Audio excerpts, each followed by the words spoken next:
प्रदेश में योगी जी ने बुलडोजर चलाया तो क्या महाराष्ट्र में बुलडोजर नहीं चल सकता था?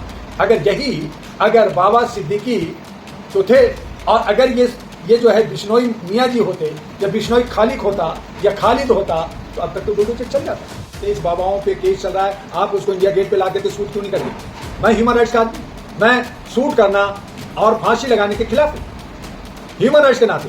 लेकिन जो जिसका जाति नहीं है, क्योंकि धर्म नहीं है, जो राष्ट्र का नहीं है, जो राष्ट्र विरोधी है, ऐसे लोगों को शूट कर देनी चाहिए, ऐसे लोगों को फांसी लगा। ये कि 3 लाख से वो फिरौती लेता है और उस तरह के अंजाम देता है, तो आप सोच सकते हैं कि भारत का जो हमारा सिक्योरिटी है, हमारा जो इंटेलिजेंस ब्यूरो है, हमारा जो विजिलेंस है, हमारा जो क्राइम ब्रांच है, ये सारा का सारा पस्त हो गया है। क्या कहेंगे जिस तरह से महाराष्ट्र में लगभग 1 हफ्ते के अंदर 3 लोगों का हत्या हो जाती है, क्या कहेंगे इसको? ये हो क्या रहा है देश में आज?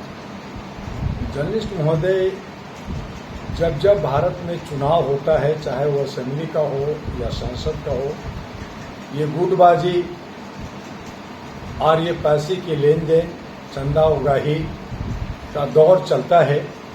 और इसमें बहुत सारे गैंगस्टर जो छुपे हुए हैं, जो नहीं छुपे हुए हैं। अभी जो बाबा सिद्दीकी के साथ हुआ, सिद्दीकी साहब एक पढ़े लिखे 3 बार का सांसद, विधायक रहे हुए, मंत्री रहे, अच्छा खासा व्यापार और बॉलीवुड में इनकी पकड़ जान पहचान रही है। इन्हें प्यार से बाबा सिद्दीकी कहा जाता था। अच्छे स्वभाव के हंसमुख व्यक्ति थे। मैं समझता हूं कि इनका कोई ज्यादा दुश्मन नहीं था, लेकिन जिस तरह से सलमान खान पे अटैक हुआ, सलमान खान से इनकी काफी नजदीकी थी और उसकी वजह से इन पे जो अटैक हुआ, और खास करके लॉरेंस बिश्नोई ने, जो जेल में है, गुजरात के जेल में है, राजस्थान का रहने वाला व्यक्ति गुजरात के जेल में है, और जेल से रह करके ये गैंगस्टर वार करता है कि मैंने ऐसा कराया। 2 उत्तर प्रदेश का लड़का और 1 हरियाणा का छोटा सा कम उम्र का लड़का, और 3 लाख, ये बातें आती है कि 3 लाख से वो फिरौती लेता है और उस तरह के अंजाम देता है, तो आप सोच सकते हैं कि भारत का जो हमारा सिक्योरिटी है, हमारा जो इंटेलिजेंस ब्यूरो है, हमारा जो विजिलेंस है, हमारा जो क्राइम ब्रांच है, ये सारा का सारा पस्त हो गया है। क्योंकि वो जहां 20 और 25 दिन से रेकी कर रहा था और वो देख रहा था कैसे करना है, और किसी को खानो कान पता नहीं चला। इससे साबित होता है कि जो हमारा जो सरकार है वो चरमरा गई है। कानून नाम की चीज नहीं है, कानून की धज्जियां उड़ाई जा रही है। और ऐसी सूरत में जो सरकार की, बीजेपी की सरकार महाराष्ट्र में, और बीजेपी की सरकार की महाराष्ट्र में, और वो हो रहा है, तो क्या कहा जाए, ये संरक्षण है या इस तरह का जो है नफरत की है, या ये राजनीतिक का है या व्यापार का है, ये तो जो है जांच का विषय है। लेकिन ये जो कुछ हो रहा है इसके निंदनीय है। इसकी जितनी भर्त्सना की जाए, और खास करके जब उत्तर प्रदेश में योगी जी ने बुलडोजर चलाया तो क्या महाराष्ट्र में बुलडोजर नहीं चल सकता था? अगर बाबा सिद्दीकी तो थे, और अगर ये जो है बिश्नोई मियाँ जी होते या बिश्नोई खालिद होता या खालिद होता तो अब तक तो बुलडोजर चल जाता, अब तक तो और कुछ कहानी बन जाती। तो इस तरह का जो नफरत की राजनीति है नहीं होनी चाहिए।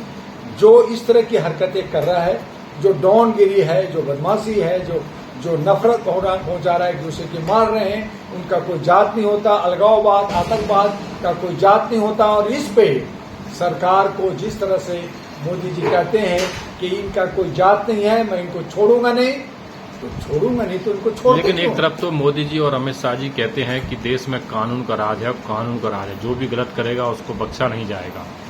लेकिन दूसरी तरफ देखते हैं कि एक ही हफ्ते में जब मोदी जी अमित शाह इस बात को कहते हैं तो 123 बाबाओं पे केस चल रहा है, आप उसको इंडिया गेट पे ला करके शूट क्यों नहीं करते?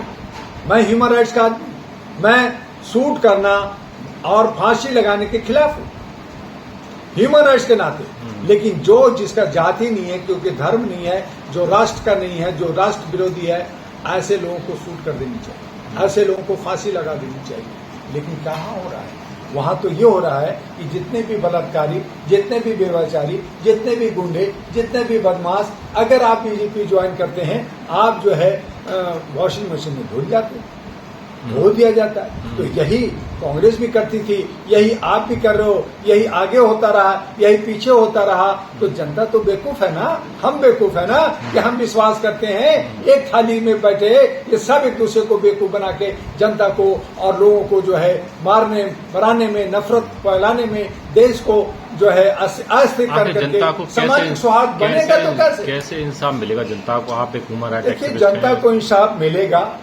जनता बहुत पक गई है, जनता बहुत जो है थक गई है और अब ये मानवता के आधार पर अब ये जो है एक नया विकल्प की तलाश कर रही है।